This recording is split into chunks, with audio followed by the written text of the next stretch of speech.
Welcome! In front of me I have Honor Watch GS3 and I'm gonna show you how to unpair this watch from the Android phone.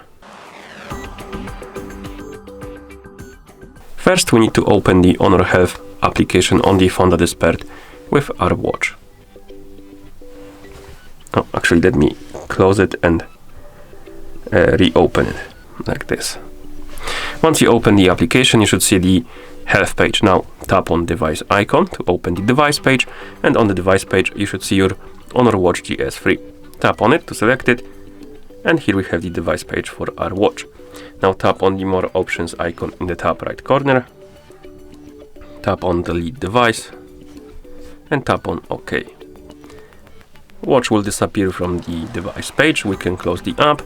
We can also, just in case, open the Bluetooth settings on our phone and check if the watch is right here on the list of paired devices.